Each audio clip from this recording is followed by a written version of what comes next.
तो class 12 finally आपका verification और री एवोल्यूशन का जो पोर्टल है ये ओपन हो चुका है। आपको पता है कि ये पोर्टल 1 जून को ही ओपन होने वाला था, लेकिन बच्चों ने कल पूरे दिन इंतजार किया। हालांकि सीबीएसई अपने कुंभकर्णी नींद से जगने के बाद उसको रात को अचानक से 2 या 3 बजे याद आता है कि अरे भाई, हमें तो ये पोर्टल भी ओपन करना है। तो ये रात को लगभग 3-4 बजे उन्होंने पोर्टल को ओपन किया है। मैं आपको सीधे लेके चलता हूँ सीबीएसई के ऑफिशियल वेबसाइट पे। सबसे पहले हम आ जाएंगे, ये देखिएगा cbse.gov.in। सबसे पहले हम यहाँ पे आएंगे cbse.gov.in और यहाँ पे आने के बाद हम यहाँ पे आ जाएंगे मेन वेबसाइट पे। मेन वेबसाइट पे आने के बाद आप यहाँ पे क्लिक करेंगे। क्लिक करने के बाद आप देखिए यहाँ पे सीबीएसई ने एक ऑफिशियल यहाँ पे क्या किया है, सर्कुलर जारी किया है। सीबीएसई ने यहाँ पे ऑफिशियल एक सर्कुलर जारी किया है और इस सर्कुलर में आप देखिए यहाँ पे जो है 2 तारीख को, यानी कि जाहिर सी बात है 12 बजे के बाद ही ये सर्कुलर जारी किया गया है। इस सर्कुलर में क्या लिखा गया है, start of the portal for applying for the verification of issues observed and revolution of the questioning. एक तरीके से जो आपका रिवोल्यूशन का प्रोसेस है उसी से रिलेटेड इन्होंने क्या किया, यहाँ पे एक नया सर्कुलर जारी किया है। इस सर्कुलर में बताया क्या गया, लिखा आ रहा है this is in continuation of notices dated 15 May 2026 and 17 May 2026 where in the schedule for the post result declaration facilitated was informed। जो इंपॉर्टेंट चीजें हैं बच्चों मैं वही आपको बताने वाला हूं। यहाँ पे देखिएगा उन्होंने जो है पहले वाला जो डेट है आपका, हालांकि बहुत सारे बच्चे ये पूछ रहे थे कि भैया जो री एवोल्यूशन का प्रोसेस है ये कब से कब तक चलेगा, तो आप देखिए सीबीएसई ने अपने नए सर्कुलर में ये बता दिया है। नया सर्कुलर जो है उसके हिसाब से जो सीबीएसई का जो पोर्टल है री एवोल्यूशन का, ये कब से कब तक रहने वाला है, तो ये 2 जून 2026 से लेकर 6 जून 2026 तक रहने वाला है। तो बच्चों मैं आपको यही सजेस्ट करूंगा कि आप आखिरी डेट तक इंतजार मत कीजिए, जितना जल्दी हो सकता है, अगर आज पॉसिबल है तो आज कर दीजिएगा, कल पॉसिबल है तो कल कर दीजिएगा। मतलब ज्यादा आप जो है इंतजार मत कीजिएगा। आपको सीबीएसई का वेबसाइट का पता ही है कब चलेगा कब नहीं चलेगा, भाई खटारा हो चुका है, ठीक है ना। तो आप जल्दी से क्या कीजिएगा, उसको आप जो है अपने वेरिफिकेशन या री एवोल्यूशन का जो प्रोसेस है उसको जो है अप्लाई कर दीजिएगा। और इसमें ये तो पहले ही आपको बताया जा चुका है कि जो फी है पर सब्जेक्ट इसका कितना है, 100 रुपया वेरिफिकेशन के लिए। और जो है अगर आप री एवोल्यूशन के लिए अगर आप जो है क्या करते हैं, क्वेश्चन को पर क्वेश्चन को अगर आप क्लेम करते हैं या फिर पर क्वेश्चन अगर आप जो है री एवोल्यूट करवाना चाहते हैं तो कितना है, 25 रुपया है, ठीक है। इसके आगे कुछ इंपॉर्टेंट क्या है, जो कुछ इंपॉर्टेंट चीजें बच्चों मैं वही आपको बता रहा हूँ। बोला जा रहा है candidate are advise to adhere to the revise timeline and submit application accordingly. All terms and condition mentioned in the earlier notice remain unchanged. Link to access the facility is, ये आपका जो है वेबसाइट दिया गया है कि आप यहाँ पे जाके क्या कर सकते हैं, अप्लाई कर सकते हैं। ये जो है संयम भारद्वाज जी है यहाँ पे कंट्रोलर ऑफ एग्जामिनेशन सीबीएसई के। इसके अलावा बच्चों और क्या इंपॉर्टेंट है मैं आपको एक एक करके बता रहा हूँ। यहाँ पे देखिए सबसे पहले तो आपको स्टेजेज वाइज क्या कर दिया गया, डिवाइड कर दिया गया। आपको पता है कि सबसे पहले आपको स्कैन्ड कॉपी जो है अप्लाई करना था, और जो बच्चे स्कैन्ड कॉपी के लिए अप्लाई कर चुके हैं वही आगे वेरिफिकेशन या फिर री एवोल्यूशन प्रोसेस के लिए एलिजिबल होंगे। तो उन्होंने बोला कि आप स्कैन्ड कॉपी मंगवाने के बाद सेकंड स्टेज क्या है, आप वेरिफिकेशन आप उसके लिए अप्लाई कर सकते हैं या फिर आप जो है री एवोल्यूशन के लिए अप्लाई कर सकते हैं। अब बोला जा रहा है कि stage 1 is already over and now stage 2 will commence to guide. अब जो है जाहिर सी बात है स्कैन्ड कॉपी आपने पहले मंगवा लिया है, तो जो आपका स्टेज 2 है उसमें बोला जा रहा है this facility can be only be availed by the student who have obtained scanned copy of their evaluated answer book. वही बात है कि जिन्होंने स्कैन्ड कॉपी मंगाया उन्हीं के लिए वेरिफिकेशन या फिर री एवोल्यूशन का पोर्टल क्या होगा, ओपन होगा, ठीक है। वही बच्चे जो है एलिजिबल होंगे। आगे बोला जा रहा है यहाँ पे, आगे देखिए स्टेज 2 में क्या बोला जा रहा है, in verification of issue observed in supplied scanned copy of the answer book request can be made for resolution of any of the following issue.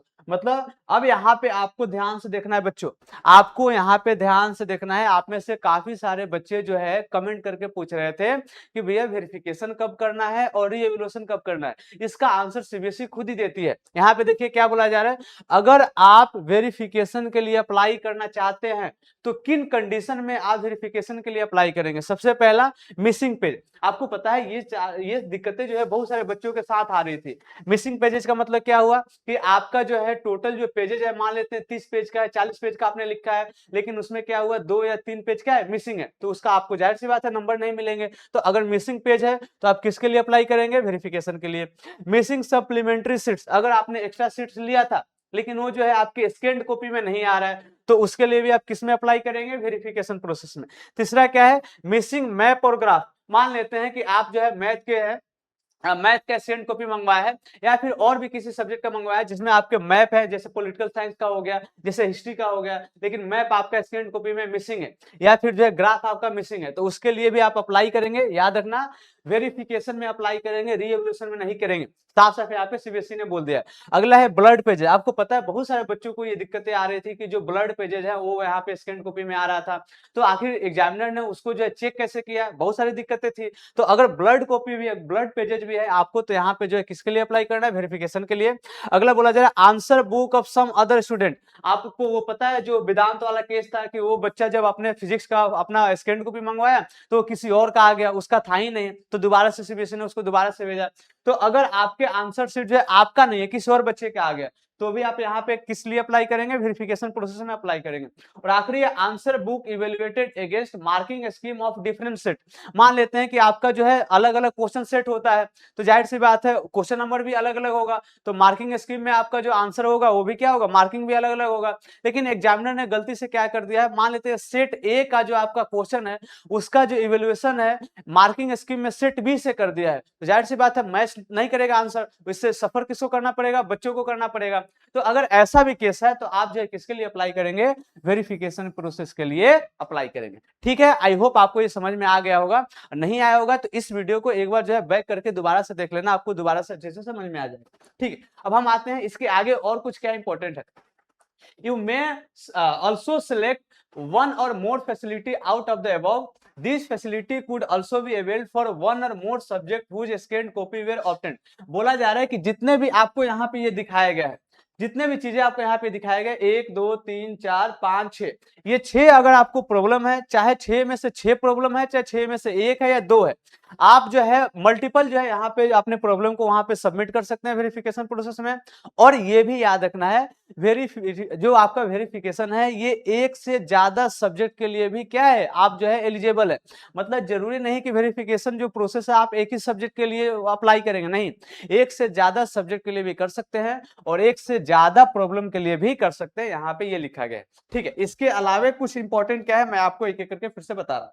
इसके अलावा यहाँ पे क्या बोला जा रहा है, यहाँ पे एक बार देखिएगा, आगे बोला जा रहा है application on the website will guide you as soon as you apply. मतलब जाहिर सी बात है आप अपने डैशबोर्ड पे जाएंगे लॉगिन करके, मैं आपको वो भी बताऊंगा, अभी उससे रिलेटेड एक वीडियो बनाऊंगा, उस पर भी मैं बताऊंगा आपको करना क्या है।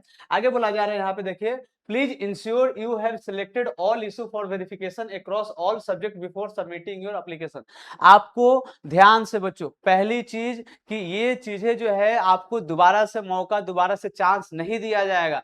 तो जब भी आप वेरिफिकेशन या रीएवल्यूशन प्रोसेस के लिए अप्लाई करेंगे, बहुत ही ध्यान से करेंगे, शांति दिमाग से करेंगे, क्योंकि अगर एक बार आपने गलती कर दिया, एक बार आपने सबमिट कर दिया, तो दोबारा से आपको चांस नहीं दिया जाएगा। बोला जा रहा है once you will finish your application you will be asked to submit your application and then shifted to payment gateway for the making the payment। अब जाहिर सी बात है जब आप वेरिफिकेशन का जो प्रोसेस है इसके लिए आपने सबमिट कर दिया एप्लीकेशन को, तो फिर अगला आपका स्टेप क्या आता है, पेमेंट का। और आपको पता ही है पर सब्जेक्ट जो है वेरिफिकेशन का कितना रुपया लिया गया, 100 रुपया लिया गया, ये आपको पता है, ठीक है ना। तो सीबीएसई वाले वैसे भी आपको पैसे कहाँ छोड़ेंगे, ठीक है ना, भले ये काम ढंग से करे ना करे, लेकिन आपसे पैसा तो लूट ही लेंगे। आगे क्या बोला जा रहा है, you can submit only one application for verification. मतलब याद रखिएगा, वेरिफिकेशन के लिए आपको एक ही मौका मिलेगा, एक ही चांस मिलेगा। ये नहीं कि एक सब्जेक्ट के लिए एक बार वेरिफिकेशन का जो प्रोसेस है ये अप्लाई कर दिए, फिर दूसरे सब्जेक्ट के लिए दूसरी बार अप्लाई करेंगे, नहीं, एक ही बार में आपको एक या एक से ज्यादा सब्जेक्ट के लिए वेरिफिकेशन के लिए अप्लाई करना है। और एक सब्जेक्ट में एक से ज्यादा इशू होगा तो आपको उसी टाइम कर देना है, वन टाइम चांस है, ठीक है ना, इससे ज्यादा आपको मौका नहीं मिलेगा। इसके बाद आप क्या आएंगे, स्टेज 2 में आएंगे। स्टेज 2 में आने के बाद आपको बोला जा रहा है you are also allowed to make a request for reevaluation of the question. मतलब आप में से कुछ बच्चों को यह भी डाउट था कि क्या हम डायरेक्ट रीएवल्यूशन कर सकते हैं क्या, या डायरेक्ट हम वेरिफिकेशन कर सकते हैं क्या। तो देखो, जिन बच्चों ने भी स्कैन कॉपी मंगवा लिया है वो बच्चे चाहे तो डायरेक्ट वेरिफिकेशन प्रोसेस के लिए एलिजिबल है, या फिर अगर उनको वेरिफिकेशन में कोई दिक्कत नहीं है, उनको ये है कि हाँ हमारा ये क्वेश्चन, ये हमने आंसर लिखा है लेकिन हमको कम नंबर मिला है, यानी कि उस क्वेश्चन को हमें चैलेंज करना है, हमें जो है मार्किंग स्कीम दोबारा से उसको चेक करवाना है, दोबारा से उस आंसर को, तो आप जो है वेरिफिकेशन ना करवा के रीएवल्यूशन करवाएंगे, ठीक है ना। मैं आपको वो भी बताऊंगा कि जो रीएवल्यूशन का प्रोसेस है ये कौन कौन बच्चे जो है कर सकते हैं। बोला जा रहा है कि you may select the reevaluation facility in the application, in this facility you may request for the re-evaluation of the 0, 1 और मोर क्वेश्चन, यानी कि आप रीएवल्यूशन के लिए एक या एक से ज्यादा क्वेश्चन को भी चैलेंज कर सकते हैं। अल्सो यू मे चूज 1 और मोर सब्जेक्ट, बार बार यही बोला जा रहा है कि एक से ज्यादा क्वेश्चन को भी आप चूज कर सकते हैं और एक से ज्यादा सब्जेक्ट को भी आप चूज कर सकते हैं, चाहे वेरिफिकेशन के लिए या फिर आप क्या कर सकते हैं रीएवल्यूशन के लिए। अगला लिखा रहा है you are requested to provide all the desired information in the application. अब आपको जो जो भी उसमें इंफॉर्मेशन मांगा जाएगा आपको प्रोवाइड करना होगा। और बच्चों इसीलिए हमने आपको पहले ही वीडियो बनाकर बोला था कि जो बच्चे रीएवल्यूशन या वेरिफिकेशन प्रोसेस के लिए अप्लाई करना चाहते हैं, आपके पास जेन्युइन जो रीजन है ये होना चाहिए, क्योंकि सीबीएसई जब आप रीएवल्यूशन के लिए अप्लाई करना चाहते हैं तो आपसे रीजन मांगेंगे कि आखिर इस क्वेश्चन में आखिर कहां पे जो है आपको नंबर ऐसा लग रहा है कि कम दिया गया है, और अगर कम दिया गया है तो उसके जो रीजन है, लॉजिक है कि आपने मार्किंग स्कीम से मिलाया है, अगर मिलाया है तो कहां पे आपके जो है नंबर बढ़ रहे हैं, ये पूरा प्रॉपर आपको रीजन देना पड़ेगा। जब तक आप सही रीजन नहीं देंगे हो सकता है आपका नंबर बढ़ने के बजाय कम भी हो सकता है। ठीक है, अब आगे देखते हैं। अब आगे बोला जा रहा है please ensure you have selected all question for reevaluation across all subject before submitting your application, यानी कि फाइनल सबमिशन से पहले आपको क्या करना पड़ेगा, यहाँ पे आपको जो है चेक कर लेना पड़ेगा कि आपने सारे जो क्वेश्चन है उसको सिलेक्ट किया है या नहीं किया है, जो उसका रीजन है वो रीजन आपने प्रोवाइड किया है कि नहीं किया है, और उसके अलावे जितने भी सब्जेक्ट हैं उसका जो है आपने जो है सबमिट किया है फिर नहीं किया है ना। उसके बाद once you will finish your application you will be asked to submit your application and then shifted to payment gateway। जाहिर सी बात है फिर आपको जो है यहाँ पे पेमेंट के लिए बोला जा रहा है, और सीबीएसई ने जो है रीएवल्यूशन प्रोसेस के लिए पर क्वेश्चन जो है कितना रुपए रखी है आपको पता है, 25 रुपए, है ना। पहले हालांकि ज्यादा था, हमने जो है काफी जो है आवाज उठाई सीबीएसई के खिलाफ, तो उसको जो है फी को कम किया गया। आगे बोला जा रहा है you can submit only 1 application for the reevaluation. जाहिर सी बात है बार बार वही चीज बताई जा रही है, वेरिफिकेशन के लिए भी आप एक ही बार सबमिट कर सकते हैं और रीएवल्यूशन के लिए भी आप एक ही बार सबमिट कर सकते हैं। उसके अलावा यहाँ पे जनरल गाइडलाइन क्या दिया जा रहा है, बोला जा रहा है कि जो भी आपका पेमेंट होगा ऑनलाइन होगा, ऑफलाइन नहीं होगा। आगे यहाँ पे जो है कैसे आप कर सकते हैं, यूपीआई से कर सकते हैं, चेक से कर सकते हैं, ये सब आपको पता है, मैं ज्यादा आपका जो है समय खराब नहीं करूंगा। इसके अलावा बच्चों अब ये आपके लिए इंपॉर्टेंट है, बच्चों ये आपके लिए इंपॉर्टेंट है। हालांकि इस वीडियो के बाद मैं लाइव आकर भी आपको बताऊंगा, एक और वीडियो भी बनाऊंगा कि आपको जो है कहां कहां पे गलती नहीं करनी है। तो जो बच्चे अभी इस चैनल को अभी सब्सक्राइब नहीं किए हैं आप इस चैनल को सब्सक्राइब कर लीजिए, ताकि अभी जस्ट थोड़ी देर बाद जो है आपका एक और वीडियो अपलोड होगा जिसमें एक एक करके मैं आपको बताऊंगा कि कौन सा आपको इन्फॉर्मेशन सबमिट करना है, किस स्टेप में कौन सी गलती नहीं करनी है, वेरिफिकेशन अप्लाई करते टाइम जो है कौन कौन सी चीजें ध्यान में रखना है, आपको रीएवल्यूशन करते टाइम कौन कौन सी बातें ध्यान में रखना है, कहां पे क्या भरना है, मैं एक एक करके जो है, चूंकि ये वीडियो लंबी हो जाएगी तो मैं आपको नेक्स्ट वीडियो में प्रोवाइड कर दूंगा। तो मेक श्योर कि आप इस चैनल को सब्सक्राइब कर लें। हालांकि जो भी डाउट होगा आप कमेंट सेक्शन में बताइएगा। पहले ये सबसे जो इंपॉर्टेंट चीज है मैं आपको बता देता हूं। बोला जा रहा है visual for the guidance, visual for the guidance पहला क्या आ रहा है, already applied for the photocopy. जाहिर सी बात है आपने जो फोटोकॉपी के लिए अप्लाइड कर दिया है। दूसरा आप क्या करेंगे, लॉगिन करेंगे। लॉगिन के लिए आपको कौन कौन सा इंफॉर्मेशन देना है, नीचे इंपॉर्टेंट इंफॉर्मेशन है बच्चों, वीडियो को स्किप नहीं करना, मैं आपको एक एक करके बताऊंगा।